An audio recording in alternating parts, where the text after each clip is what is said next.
Gente, tem uma nova epidemia afetando o mundo, e não é Covid. De acordo com a Organização Mundial de Saúde, essa epidemia é a solidão. Isso mesmo, mundo super conectado, gente no Instagram o tempo todo, e as pessoas estão cada vez mais solitárias. As pessoas estão perdendo, parece, pelo menos, a capacidade de criar relações sólidas. Amizades parecem se tornar cada vez mais difíceis de serem cultivadas. E a gente então se pergunta, o que é que está faltando para que amizades sólidas sejam construídas? Afinal de contas, assim, a nossa ideia aqui é trazer coisas positivas. O que será que falta para as pessoas lidarem melhor com a solidão e criar conexões verdadeiras? Tempo juntas, compartilhar pizzas e menos Instagram? Enfim, esse é o nosso tema hoje. A amizade e a solidão e o que é que a gente pode fazer para amenizar esses problemas. Eu sou o Stefano Florici e este é o Stefanadas. Vem Stefanar com a gente aqui neste canal do YouTube e nas principais plataformas de podcast.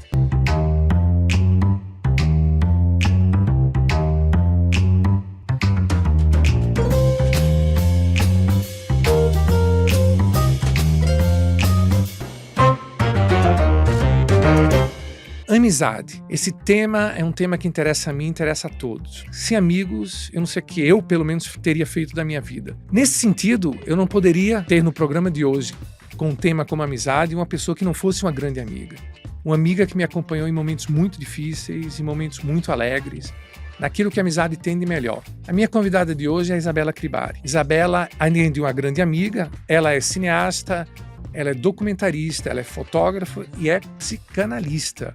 Nessa junção toda de profissões e de experiências, ela construiu muito na vida dela. Eu nem saberia falar sobre o currículo dela de tanto que ela já fez. Cinema, documentário, fotografia, exposições. Mas, acima de tudo, Isabela é uma amiga. A Isabela, ela cria amizade. Ela é uma pessoa realmente extraordinária. E ela hoje, então, que eu tenho como convidada aqui no nosso programa, os Stefanadas. Muito bem-vinda, Isabela. Vem Stefanar comigo, minha grande amiga. Stefano, olho de amigo é a melhor coisa que existe, né? A forma como nos vê. Então, muito obrigada pelo que você disse. Mas é um prazer, Stefanar, aqui com você em público. Porque há 35 anos a gente estefana muito. Privadamente. Vamos escancarar hoje, né? Então, escancarar hoje vai nossa ser amizade. Diferente. Isabela, qual a importância da amizade? Eita. Essa é uma pergunta bem interessante, porque eu vou começar a falar desde o desenvolvimento emocional de um bebê, né? Ele passa pelas etapas de achar que o mundo é ele, depois que o mundo está ali para satisfazê-lo, e aí chega um momento que ele descobre que o outro é o outro, não é ele, e nem está ali só para satisfazer. Então, é quando aparece a alteridade. É um marco importantíssimo na vida de uma criança, não é? De uma pessoa. Saber que não é o centro do mundo. E aí existe o outro. Então, isso é fundamental, né, para a pessoa saber que tem capacidade de ter um amigo. Uhum. Né? É saber que aquele outro não está ali para satisfazer o tempo todo. Então, é um marco importante para o desenvolvimento emocional. Mas a importância que eu penso assim na amizade é que é mais do que o amor. A amizade é algo que supera o amor. Porque o amor, ele tem algumas finalidades, tem algumas... A possessividade... né? Tem Exatamente. A possessividade, né? Tem aquela ideia de complementariedade, né? De plenitude. E amizade, de alma gêmea. Mas a amizade não. A amizade não tem isso. Nem tem a ilusão de uma perfeição, de ser perfeita. Sim. Né? É uma identificação, assim, é uma semelhança, né? Uma diferença na semelhança. Uhum. E, então, quando é uma diferença na semelhança, permite que haja diferença. Sim, sim. Né? Então, eu acho que é tão importante, sabe o que eu me lembrei agora? Que Freud escreveu para Marta, que era a mulher dele, antes de ser casado com ela, ainda quando eram namorados, e ele escreveu uma coisa tão interessante, era assim, que espera que ela poderia ser alçada a uma categoria maior do que esposa. Uau, que seria sendo amiga. Uau. Né? Então, aí a gente já vê de Freud, que já pensava na amizade como algo maior. E numa época em que o romantismo era super canonizado, né? É. Porque, me corrija se eu estiver errado, se a gente olha para a história humana, sempre houve uma tendência de uma idolatria do amor romântico, né? Principalmente nos últimos 200 anos, com o romantismo, o movimento romântico do século XIX. E da Revolução Hippie para cá, eu tenho um certo fascínio pelo movimento hippie. Do movimento hippie para cá, nos últimos 40, 50 anos, se passou a valorizar mais a questão da amizade, né? Sim, as relações mais horizontais, Exatamente, né? exatamente. E até na psicanálise, né, que se fala da função materna, função paterna, e uma psicanalista muito querida aqui de São Paulo, Maria Rita Kell, então fala da função fraterna Uhum. e chama psicanalistas para pensar com ela sobre isso, né? O que é que diz isso? E resultou até num livro bem interessante chamado Função Fraterna. Então, dessa importância da fatria, Uhum. né, que antes não era vista com tanta importância assim, né? Essa coisa da lei, do pai, não sei o quê, da mãe como acolhedora e tal.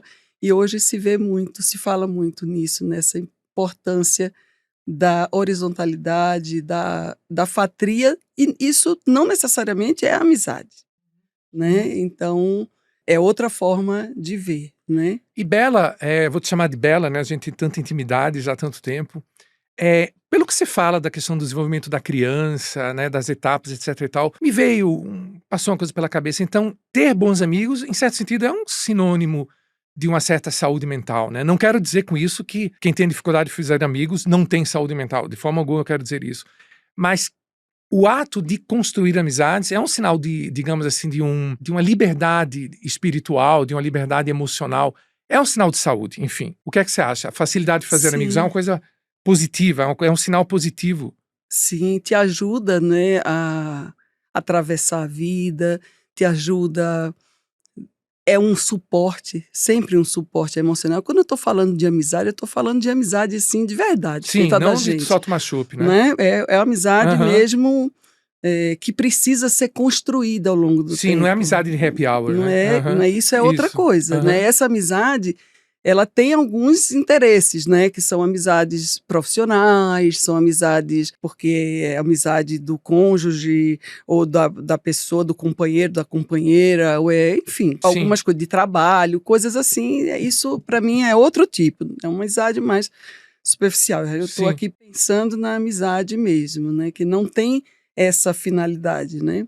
Então, isso é realmente um grande esteio, né? É algo que costura entre um e outro, que depois não se sabe mais onde foi feita a emenda, embora se saiba o limite entre os dois, mas essa emenda, essa fusão que foi feita, assim, emocional, meio especular, é que a gente, com o tempo, se perde. Agora, isso demora para ser construído, né? Eu estava pensando nisso, vindo você falar, e pela experiência, né? Assim, a gente tem 35 anos de amizade. Isabela é uma pessoa, assim, absolutamente central na minha vida. E você na minha. Oh. E a nossa amizade, por exemplo, ela passou por muitos altos e baixos. E eu noto que uma coisa bonita da amizade, principalmente dessas amizades que de fato acabam se estruturando para uma vida, é que elas passam por, digamos, esses desafios intocadas. Ou seja, se vive os problemas, se vive os conflitos, se grita, se lava a roupa suja, mas se passa por cima, se aprende e se segue em frente, e a cada situação dessas, a cada experiência dessa, ela se torna mais sólida, né? Enquanto que outras, elas acabam se perdendo com... Eu mesmo tive algumas pessoas na vida que acabei, entre aspas, perdendo a amizade, não sei se eram realmente amizades, e às vezes eu me sinto um pouco culpado por... Será que eu fiz certo? Será que eu fiz errado? O que é que você diria... Assim, essa é uma pergunta muito minha mesmo. O que é que você diria para uma pessoa como eu, que passou por essas experiências, digamos, de certas amizades que não conseguiram, como a nossa, graças a Deus, conseguiu, passar por cima de certos percalços? E isso me gera muitas vezes uma sensação de culpa, sabe? Não fui um amigo presente, não fui um amigo como eu deveria ser. O que é que você diria? Que eu acho que a maioria das pessoas já deve ter passado por esse tipo de experiência, né? Perder um amigo é muito difícil. É muito complicado mesmo. Primeira coisa que a gente tem que lembrar é que na amizade não existe só a gente, há o outro.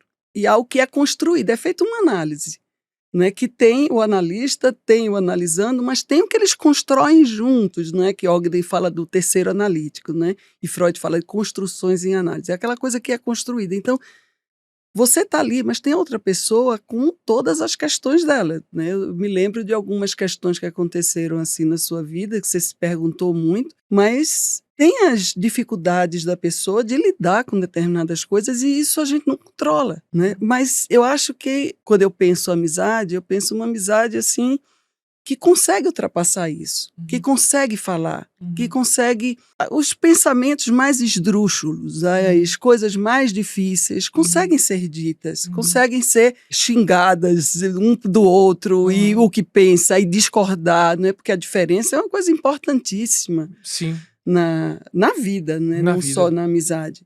Mas se consegue superar, sabe? Eu acho que a amizade é um amor tão privilegiado e tão diferente. Por exemplo, hoje se fala muito de amizade de pais e filhos, de pais e crianças. É uma amizade até o número 2, né? Porque você não vai confessar, não vai falar para a pessoa os sentimentos, aquelas coisas, aqueles pensamentos, aqueles sentimentos mais difíceis, né? Ou, enfim, para os seus filhos. Exato. E nem os filhos vão chegar e dar um carão nos pais e brigar. Sim. Quer dizer, essa proximidade, ela não é tão bem vista assim, Sim, né? Até sim. para o desenvolvimento mesmo da Sim, relação. Da relação, né? claro. A amizade, assim, vamos dizer, da fatria, né? Dos irmãos, ela nasce com uma certa rivalidade, de uma certa disputa por aquele amor, né? Onde um tá sempre melhor do que o outro, ou pensa que é melhor do que o outro, né? E eu acho que essa amizade que você falou, de que né, que consegue ultrapassar as coisas, é aquela que não tem esse interesse nenhum, né? E que os dois estão ali, porque quando essa amizade termina, e geralmente assim, como eu entendi que você falou, as pessoas não sabem exatamente o que é que aconteceu, é porque faltou o outro ali. Faltou o outro. Não precisa ser você. Exatamente. Né? Pode ser o outro. Exatamente. E Bela, seguindo agora por um caminho levemente distinto, mas dentro disso que a gente está falando. A gente poderia dizer que ter amigos, nesse sentido, é estar vivo. E como é que você, assim, como profissional e também como pessoa, você vê esse estar vivo no mundo de hoje, assim? O mundo sempre foi cheio de desafios. Eu acho que cada geração sempre pensou que sua época é a época dos grandes desafios, mas nós não somos uma exceção, né? A nossa geração também pensa que digamos que a gente vive num mundo particularmente repleto de desafios muito singulares, né? E eu, assim, como pesquisador, como professor, como pensador, eu acho que existe, de fato, uma particularidade nessa época que a gente vive. Muita competição, né? Muita aceleração, muita informação. Essa expressão que se tornou comum, burnout, né? Muita cobrança. Então, nesse sentido, assim, como é esse estar vivo hoje? E como a amizade ela pode ser, digamos assim, um colchão nesse processo de estar vivo hoje? Olha, você pode estar vivo e não ter amizade. É uma vida mais triste, né? É uma vida, enfim, que não vai desfrutar de tanta coisa boa. Mas você pode estar vivo. E eu acho que isso acontece muito. Muitas pessoas estão apenas vivas. Né? E cumprindo suas metas. Correndo, corre, trabalha, faz isso, faz aquilo outro. Tem as relações mais operacionais. Bom, isso não é o que eu quero para mim, né? Mas isso é uma construção. Isso é uma construção da vida de cada um. Então, isso pode acontecer, mas eu acho que aí você cita o burnout, né? Porque aí o trabalho entra no mundo também, esse meio operativo. Né? Porque colocaram na cabeça de um monte de gente que tem o trabalho que dá dinheiro, o trabalho que dá estabilidade, e todo mundo vai entrando nesse fio, nesse êmbolo, como se fossem todos, tivessem essa aptidão para essas coisas. E terminam pessoas tendo muito problema também com o trabalho, porque esse trabalho não faz sentido para a pessoa. Então, estar vivo para mim é viver. Aliás, não é para mim, isso aí foi dito por Winnicott e eu acho que faz muito sentido para mim, que é viver uma vida que vale a pena ser vivida. Viver uma vida que vale a pena ser vivida, exatamente. Né? Então, acho que é isso. Acho que é uma construção que você vai. A primeira etapa, né? Montam a vida para você, ensinam as coisas para você, mas depois cabe a você, né? Você não vai ficar velho porque papai e mamãe, porque isso, porque aquilo. Aí agora é com você, né? Num determinado momento. Então, aí o que é que você construiu? Bela, isso isso que você está falando é bem legal e é muito importante para pessoas assim que estão na minha idade, na minha idade, e se perguntam o que eu fiz na minha vida, né? e aí vem uma série de frustrações e poderia ter feito isso, poderia ter feito aquilo, não deveria ter feito isso, não deveria ter feito aquilo. O que é uma vida que vale a pena ser vivida? O que é que você diria assim, espontaneamente, uma vida que vale a pena ser vivida? O que é que você diria? Para mim, ter uma vida que vale a pena é viver uma vida interessante que faça sentido para mim, Perfeito. em que a gente vai se diferenciando também do que fizeram da gente, né? Do que Perfeito. ensinaram. Ou algumas coisas a gente leva, outras a gente vai customizando. É Perfeito. preciso customizar. Aham. Uma coisa que me passou pela cabeça agora, a gente falou do trabalho, né? Ultimamente tem aparecido muito uma literatura, mundo afora, uma discussão bem interessante sobre esse endeusamento que a sociedade industrial e pós-industrial fez do trabalho, né? Como se nós fôssemos definidos só pelo trabalho, né? Sem querer entrar em grandes, digamos assim, polêmicas, uma coisa é certa, né? Assim, nenhuma das regras que nós criamos são regras que foram necessariamente construídas pela natureza, né? O ser humano ele constrói suas regras, e cada época, cada era teve regras diferentes. A gente vive há uns 200, 250 anos, com esse processo da Revolução Industrial, tudo, uma época muito daquela, digamos assim, do regrar o trabalho, né? Tem bater ponto, aquelas quantidades de horas por dia, né? O nosso relógio biológico passou, inclusive, a ser, digamos assim, determinado. O sono, né? O sono Teve que determinado ser pelo trabalho. programado. E a gente meio que assumiu isso como uma verdade absoluta, né? E assim, olhando numa perspectiva geral, assim, um pouco mais ampla, é possível que, e bem provável, que daqui a algumas centenas de anos, ou menos do que isso, as pessoas olhem para trás e digam, olha só como aquelas pessoas viviam, né? Que tipo de deuses eles criaram, né? O deus do dinheiro, o deus do trabalho, o deus do sucesso, o deus da beleza. Nesse sentido, você acha que de fato, você concorda que há um exagero um pouco, digamos, nessa... Não sei se a palavra certa é exagero, mas há um foco muito forte nessa questão da importância do trabalho na vida das pessoas, sem querer desmerecer o trabalho, mas só, digamos assim, fazendo o papel do advogado do outro lado. Há um enfoque um pouco exagerado nessa questão do trabalho como, digamos, praticamente um determinante da vida das pessoas. Na língua portuguesa já começa determinando, né? Ninguém pergunta qual a sua profissão, o que você faz, mas o que você é.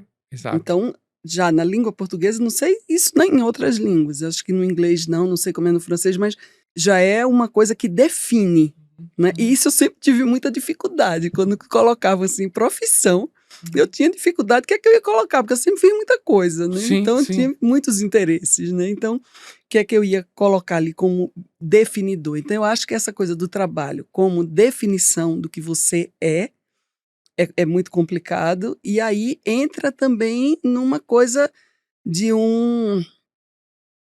uma questão, né, do liberalismo e tal, de que você tem que, enfim, ser eficiente, produtivo ao máximo e tal, ir lá e aí a pessoa vai entregando toda a sua vida a isso, né? E pessoas que desenvolvem menos a sua vida interior, né? A sua vida contemplativa. Isso, aí vai preenchendo esses vazios, né? E aí o trabalho passa a ter praticamente quase a totalidade da vida da pessoa, né? E com isso vão aparecendo essas patologias, né, agora. Qual é o papel digamos assim, nessa agitação extremada que a gente vive hoje, que as mídias sociais têm, principalmente para os adolescentes? Eu digo principalmente para os adolescentes porque é uma fase particularmente difícil, que a gente está se desligando dos pais e construindo as nossas primeiras amizades mais sólidas. Pois é, e aí tem um problema, né? Tem uma coisa boa, que é uma expansão de um mundo que você pode estar em lugares, conhecer outras culturas, né? Fazer amizades em outros lugares também, conhecer pessoas dessa forma. Mas aí vem uma coisa que é muito cruel, que é de você ter que seguir, você buscar a sua identidade em algo muito padronizado, muito idealizado, não é? E você, se não entra ali, não é? As pessoas fingem na vida a felicidade, não é? A felicidade que não tem os lugares que gostaria que as pessoas achassem que ela foi. Então, tudo isso passa a ser inventado e não experienciado. E experienciado, inclusive, é falta. De, eu queria tanto ir para esse lugar, mas eu não fui, mas vamos pensar, vamos para aquele outro, sabe? Então, vira uma ditadura isso para os adolescentes. E aí não estão muito preparados com essa frustração. Sim. O ligar o foda-se ainda não está funcionando direito, Não, né? porque ele tem que ser aquele ideal. E se ele não se encaixa naquilo, ele não é nada. Bah.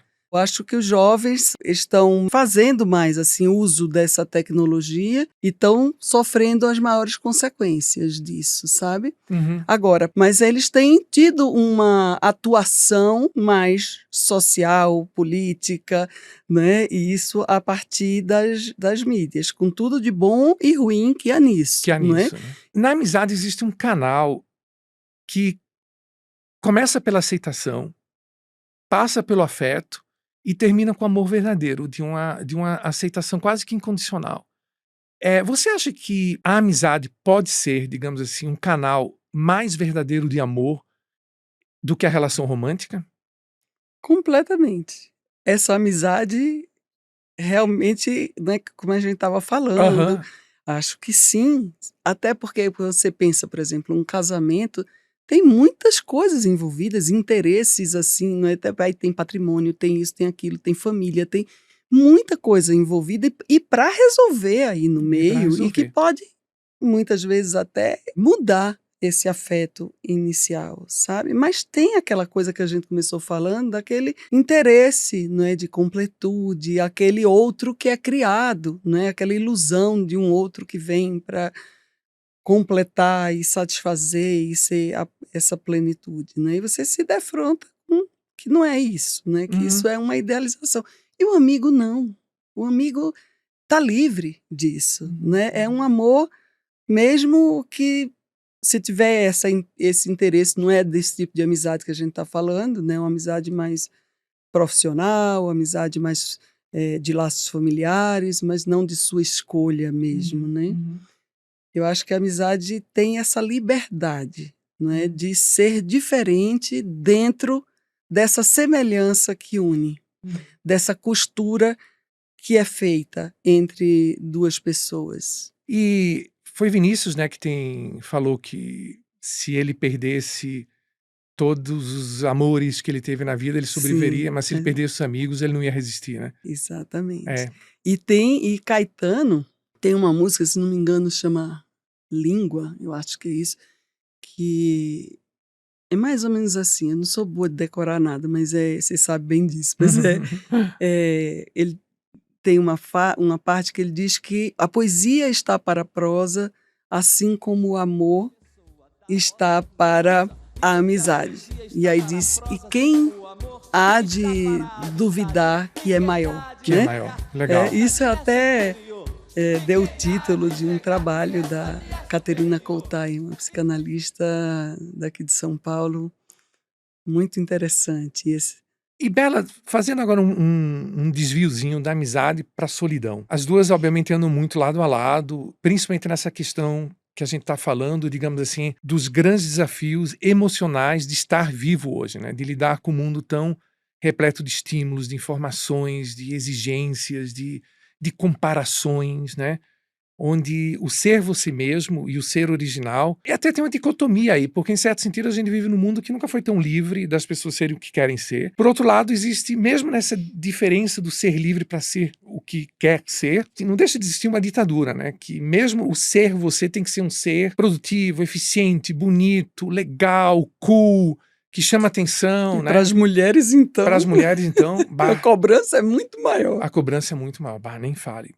Então, assim, quando a gente fala, digamos assim, desse mundo que a gente vive, e principalmente quando a gente traz um tema como amizade, né, que é uma coisa assim totalmente fundamental, como a gente está vendo aqui, para que a gente consiga se fortalecer e se sustentar nesse mundo, esse tópico da solidão é impossível de evitar, né? Se fala muito hoje em dia tem muita contradição, obviamente. As pesquisas, elas têm sempre uma certa contradição. Isso é normal de qualquer processo científico. Mas há uma tendência, de fato, a se perceber digamos assim, aquilo que a gente poderia chamar, a Organização Mundial de Saúde classificou de epidemia de solidão. De que se vive hoje num mundo que, por um lado, é mais conectado, com mais possibilidades, mas parece ser um mundo onde a solidão, ela parece pelo menos estar mais presente, talvez do que jamais esteve, né? Então eu queria te perguntar assim, tanto pelo lado negativo da palavra solidão, ou seja, talvez a incapacidade de criar laços, a incapacidade de criar amigos, A falta, né? a falta, exatamente. Como pelo lado positivo, o fato de que ter solidões, digamos assim, eu gosto de colocar no plural, porque são experiências diversas consigo mesmo, são super importantes para a gente se alimentar, para a gente criar intimidade com si próprios, para a gente criar esse laço com a pessoa que, no fundo, é a pessoa que a gente vai conviver a vida inteira, que somos nós mesmos, né? Então, esse espaço contemplativo. Eu sou uma pessoa muito contemplativa. E eu sempre tive... Eu sei, da lua. Da lua, eu adoro a lua, sabe que eu busco luar. E eu sempre tive, a minha geração ainda sofreu um pouco com isso. Eu acho que as de hoje em dia, talvez até mais, é difícil, eu não saberia dizer isso. Porque no mundo onde ser contemplativo é ser preguiçoso, né? Ou seja, que o cara legal é o produtivo, que vai, que faz, que arrasa. Mas o contemplativo é preguiçoso. É como se o mundo não tivesse espaço para essa solidão. É como se o mundo tivesse medo dessa solidão nutritiva. Então, quando a gente pensa em epidemia de solidão, na minha opinião, e eu quero ver a sua, a gente tem que fazer um caveat, né? Aí a gente teria que separar, né, o que são essas diferentes experiências de solidão. Como é que você vê isso, Bela? Eu não diria que é uma contradição, mas esses dois lados, assim, da palavra solidão. Bom, você colocou tanta coisa aí que... Aí vou colocar mais uma. Não coloque. Né, uma coisa interessante dessas pesquisas é que você vê que não tem idade, não tem nacionalidade, países ultra diferentes entre si, sei lá, Nigéria, Guatemala e Finlândia, sabe, apresentam características semelhantes no que tange, tanto no ser feliz, né? Eu desconfio um pouco dessas pesquisas de qual o país mais feliz do mundo, mas de qualquer forma existe uma mistureba de resultados aí, de solidão, de felicidade, que ultrapassa faixas etárias, ultrapassa gênero, ultrapassa nacionalidades e que, em certo sentido, parece ser um fenômeno global mesmo. Tá, agora eu já coloquei informação demais. O que é que você acha aí? A solidão, ela é muito vista como falta, né? Como você colocou, até naquele O Labirinto da Solidão, de Otávio Paz, né? Que é uma referência para pensar o tema, ele coloca também isso como falta. Mas eu não sei, e alguns psicanalistas também, teóricos, né, colocam também como uma falta ontológica, né? Você nunca vai ter aquela unidade, vai ter aquilo que você vai procurar a vida inteira e tal. Eu não vou muito por esse caminho, né? Eu acho que tem uma falha. Eu acho que eu entendo mais essa solidão como uma falha do ambiente, né? Uma falha da sua relação com o ambiente, do que como uma falta inerente ou ontológica. Mas aí tem o viés daquilo que a gente conversou agora sobre a ênfase no trabalho. Ora, o trabalho não pode ser tudo, né? Ele tem que ser uma parte da sua vida, uma parte que você constrói coisas que fazem sentido, que são interessantes, desafios. Tem aquela cestinha de coisas chatas e burocráticas que tudo tem também, mas não pode ser tudo, né? Você tem que sair, desligar dali e você conversar com pessoas, ver o mundo, contemplar a lua, ir no cinema, ficar com família, fazer todas essas coisas, né? Então, acho que isso também, essa solidão, como essa epidemia que você falou, eu acho que tem um pouco disso, dessa ênfase no trabalho, né? Que você também colocou, né? Então, quando o trabalho passa a ser assim 90% da sua vida, os 10% que falta é muito pouco para você ter uma vida satisfatória, né? Então fica esse vazio. Por isso que você tem que construir a vida e perceber o que você está fazendo com a sua vida e seguir outros caminhos, né? Então acredito que seja assim como uma falha. Né? Eu ouvi outro dia de uma pessoa dizer que o digital, né, as mídias sociais, aproxima quem está longe e afasta quem está perto. Só que é com quem está perto que você tem a experiência de estar vivendo, de sair, de conversar, de olhar no olho e tudo isso, né? E isso está diminuindo. Bela, eu queria agora, nosso tempo está correndo e, nossa, uma conversa dessas deveria durar horas, né? As nossas geralmente duram. As nossas geralmente duram, entram madrugada dentro, com muito vinho, contemplação. Eu queria seguir agora um caminho antes de fazer algumas perguntas um pouco mais diretas para você. Comida é afetivo, né? Eu e Bela somos fanáticos por uma boa mesa. E quando a gente tá deprimido, né, Bela, ou tá triste, uma boa mesa resolve na hora, né? Uma boa mesa com um grande amigo. Uma boa mesa com um grande amigo. Boa essa. Boa, uma boa mesa com um grande amigo.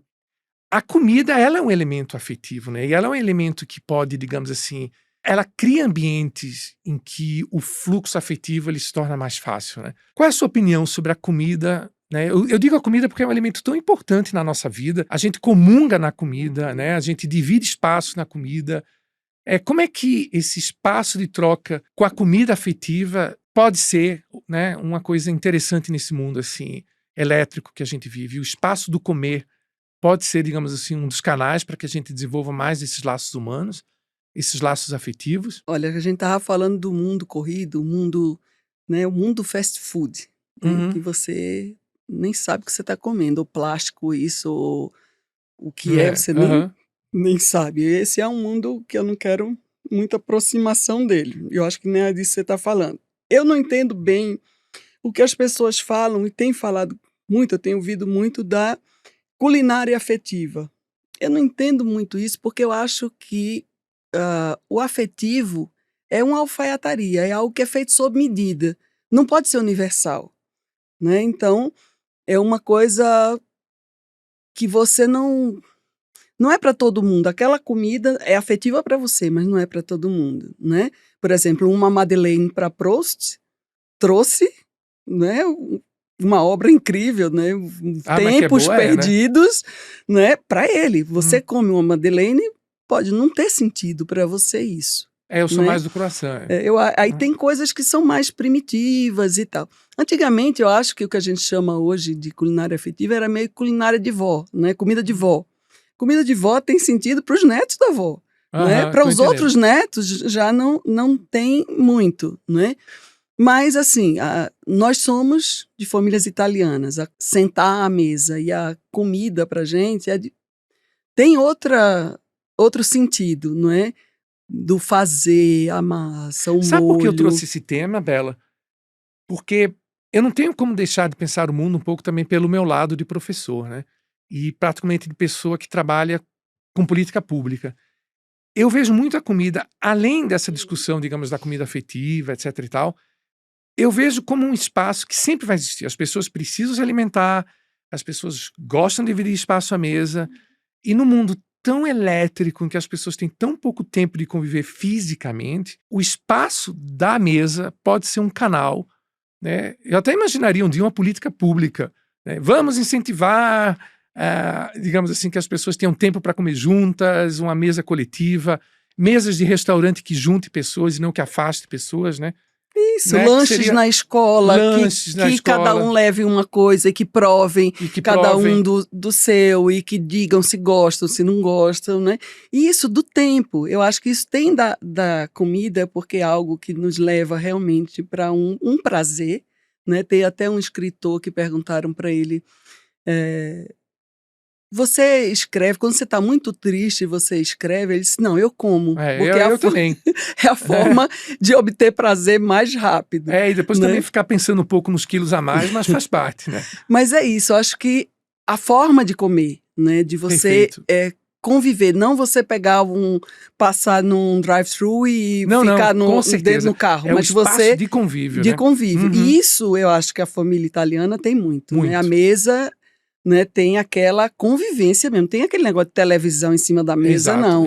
Nem ninguém com celular, conversando isso e aquilo outro, né? Na casa da minha família, inclusive, tinha coisa que os mais novos não podiam sair da mesa sem os mais velhos, então a gente ficava no conversê, né? Então acho que isso é afetivo, né? É a forma de você partilhar, né? De você conversar e de você ter tempo, porque a amizade precisa de tempo. De tempo, exatamente. Né? O afeto precisa de tempo. Muito você bem colocado. Se afetar com o outro e deixar-se afetar, não é? Também, enfim, deixar-se afetar e afetar o outro.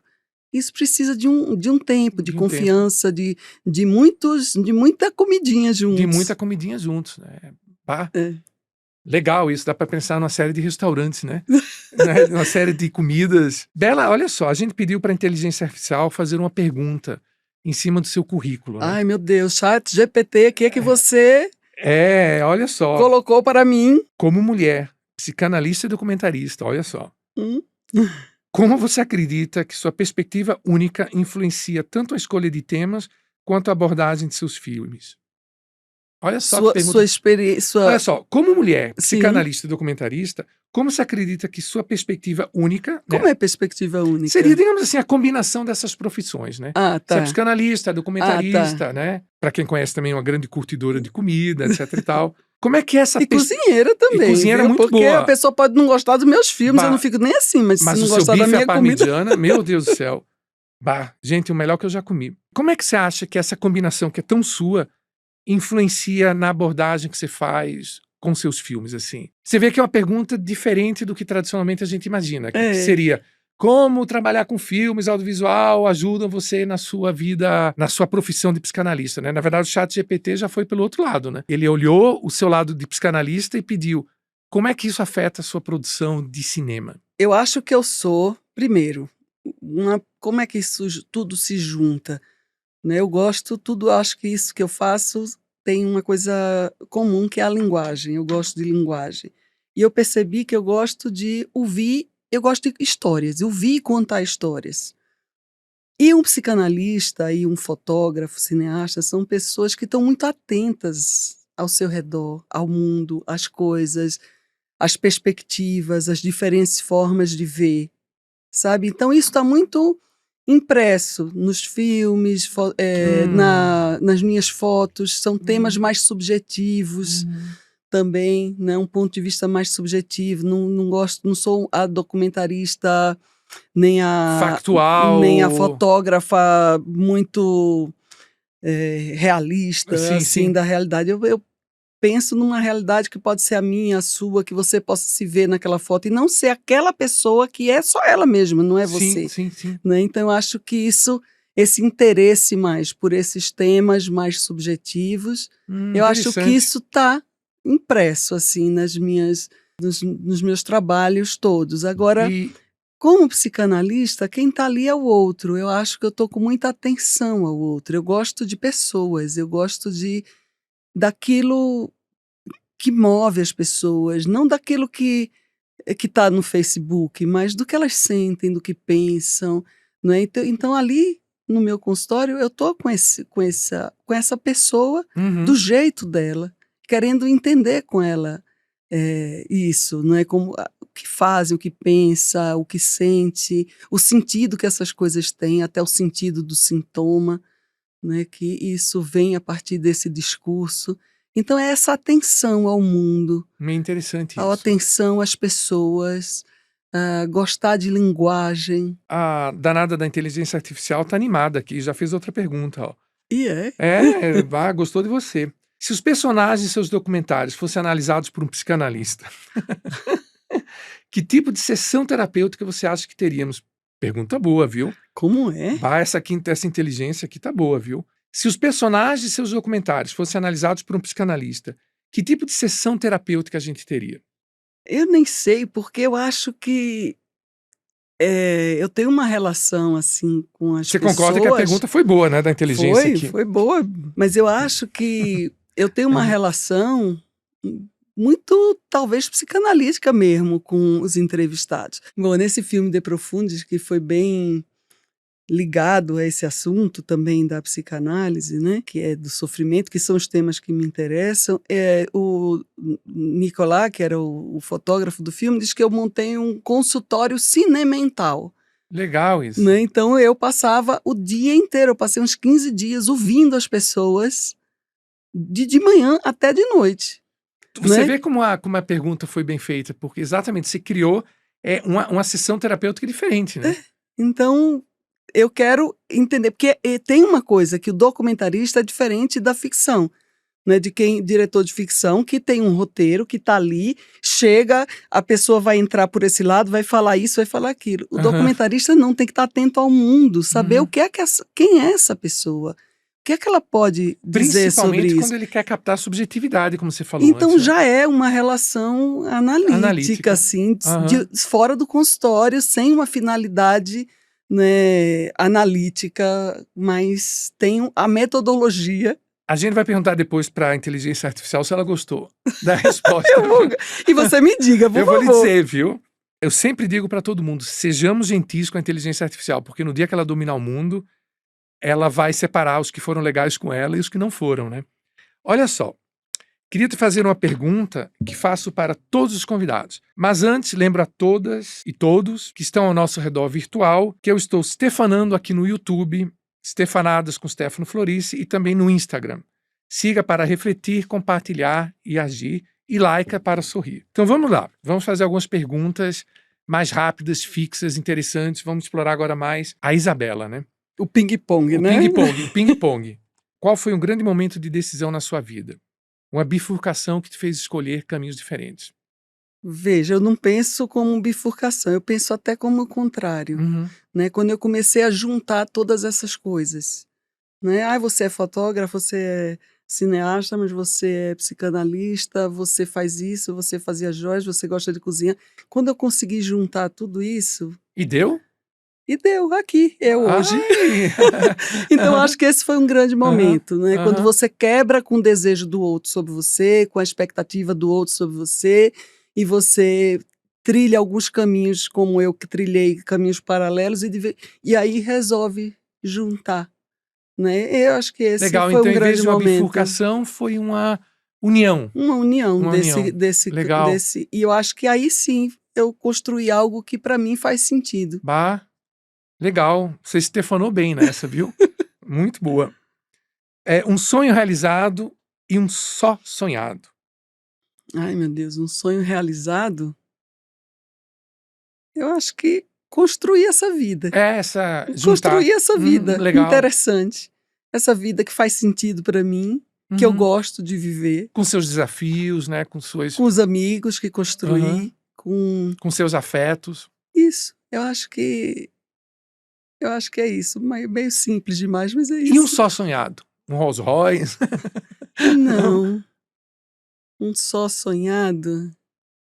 Eu queria ter bem mais tempo de vacuidade para ver mais coisas diferentes, exercitar pontos de vista, essa coisa do tempo. Eu acho que as grandes preciosidades da contemporaneidade são tempo e intimidade. Que maravilha isso. Né? Então, intimidade, ainda bem, eu tenho com algumas pessoas, né? E pessoas como você que atravessam a vida comigo já há mais de 30 anos, quase 40 anos. Mas tempo, eu acho que é isso. Legal. Um pesadelo consumado e um imaginado. Olha, a literatura está cheia de pesadelos, né? Sonhados, imaginados. Né? É assim que a literatura se alimenta. Mas um pesadelo que foi transformado. Eu tinha um pesadelo na minha infância inteira de águas, que eu estava no meio de águas muito escuras. E um dia me perguntaram como era essa imagem. E eu saquei que eu podia transformar aquilo em imagem.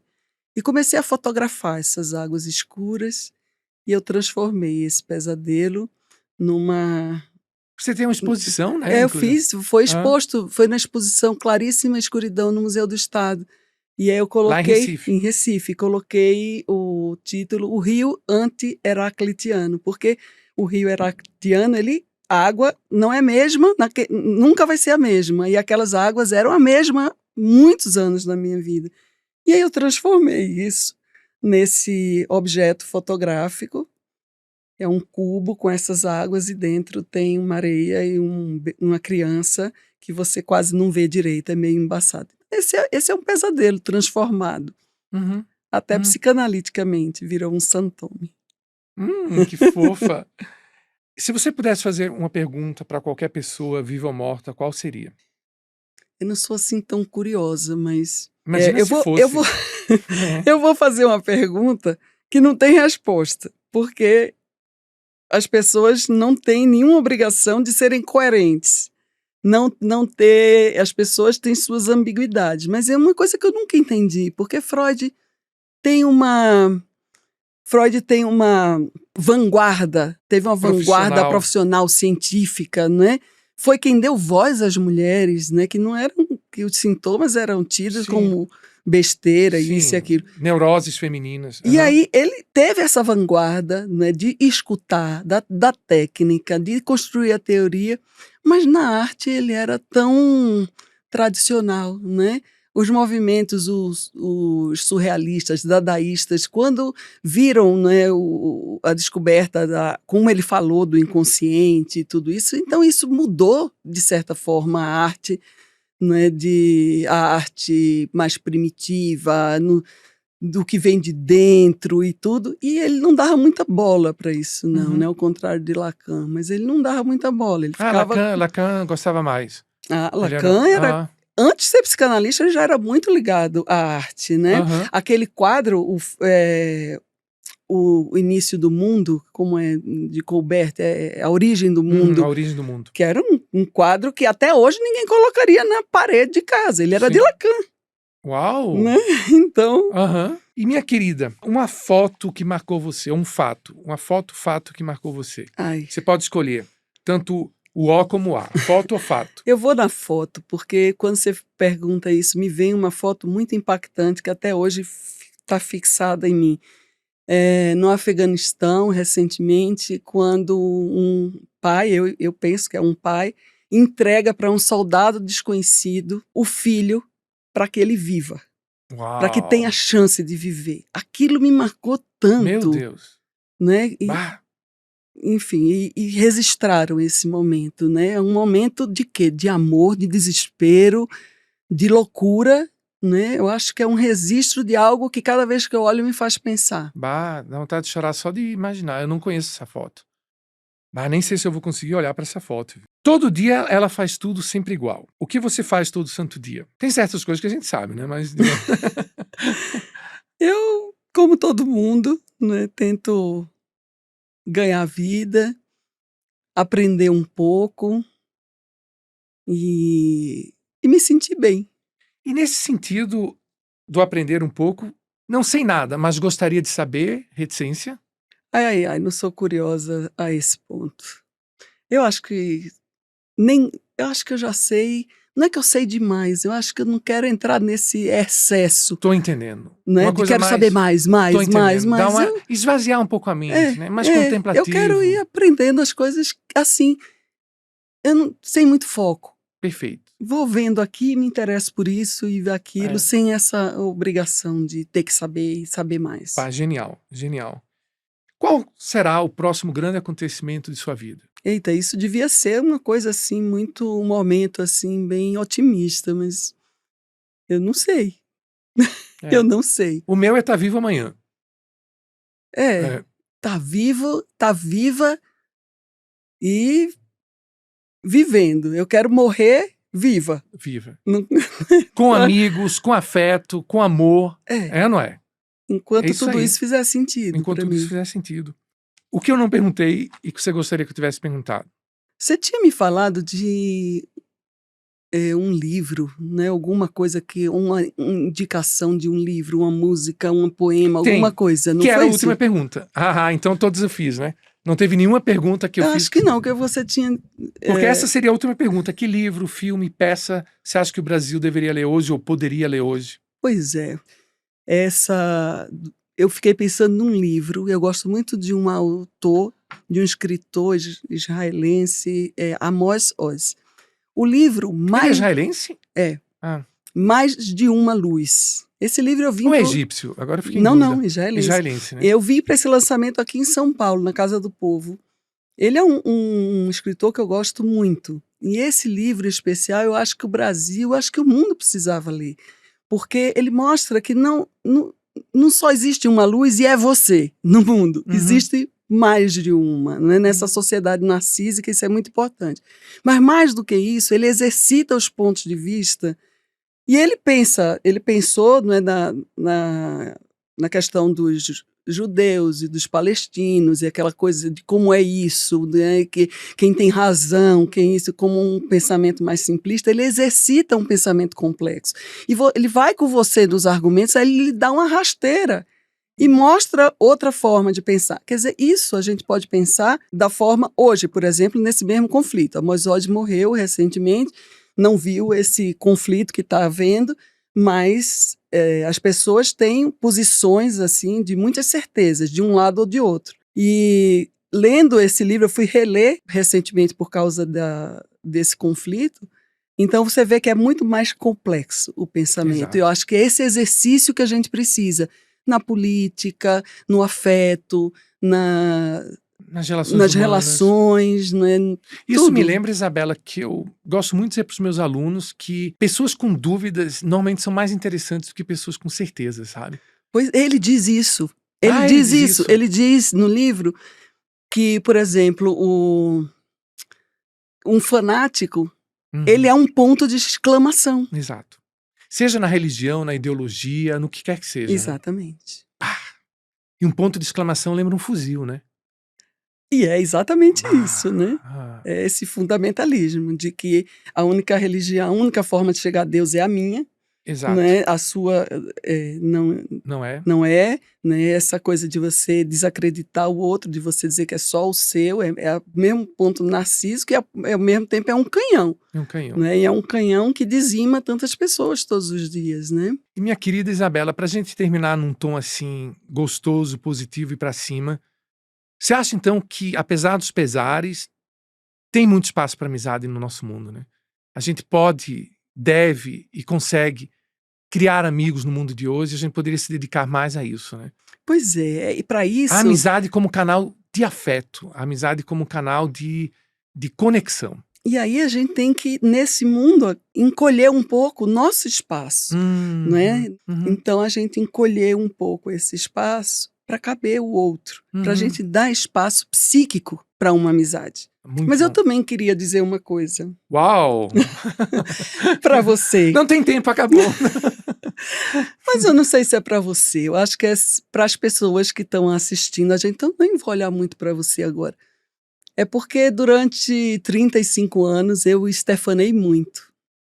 Isso foi muito bom para mim, para minha vida, para minha constituição intelectual, amorosa, psíquica. E eu acho que agora esse programa Estefanadas vai democratizar Stefano, né? Porque você é uma pessoa que afeta os outros verdadeiramente, seus alunos, seus amigos, sua família. E eu acho que as pessoas que estão vendo a gente vão se afetar muito. Ah, muito obrigado, Bela. E dizendo que isso aqui não foi combinado, viu? Isso aqui não foi combinado, viu? É puro sentimento mesmo. Eu estou muito contente com Estefanadas, porque eu acho que essa forma de você ser, pensar o mundo, essa abertura para as pessoas e para o afeto, pode chegar a muita gente. Né? E perceber como isso pode ser uma forma de viver diferente. Isso é também legal, uma querida. coisa analítica, quando você percebe que você pode se reprogramar, né? E pode pensar a vida e se reinventar. Legal. Uma amiga muito querida me disse isso hoje de manhã no avião, né, que eu posso me reinventar. Quer dizer, no aeroporto. Então eu não, digamos assim, eu não cometeria nenhum deslize se eu convidasse as pessoas a estefanar comigo, né? Não, eu acho que essas pessoas vão ganhar muito. Tudo bem, eu divido você. Eu aceito dividir você com tanta gente assim. Minha querida Isabela, muito obrigado, viu? Muito obrigado por essa entrevista maravilhosa e por esse afeto, né? Esse afeto maravilhoso. Nossas mãozinhas de sempre. Para finalizar o Estefanadas de hoje, dedicar para você uma música que quando eu ouvi, eu lembrei de você na hora.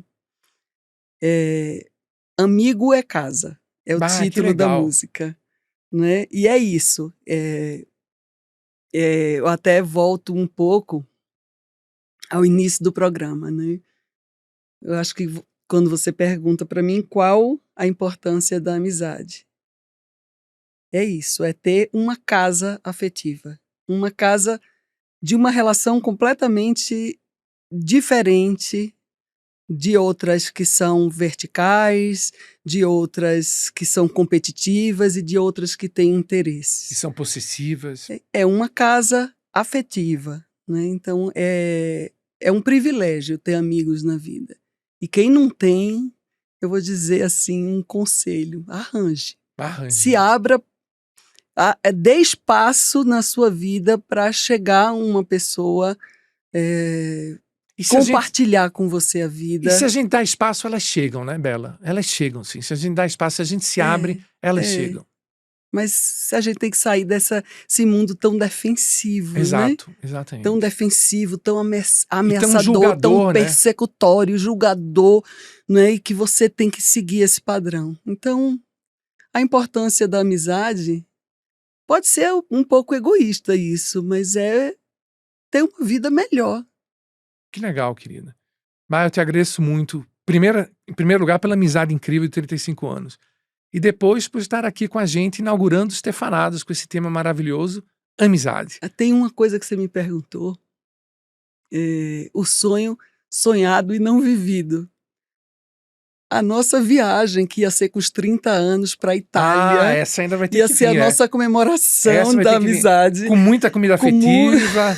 Comida afetiva, porque é a nossa Aham. comida, né, de A origem. nossa referência. Nossa referência afetiva, né? Aham. E nessas paisagens a gente poder. Aham. Então, esse ainda é um sonho que Aham. precisa ser sonhado em conjunto com meu amigo. E comido, né? E comigo. E comido, né? Beijão, Bela. Mil obrigados, querida.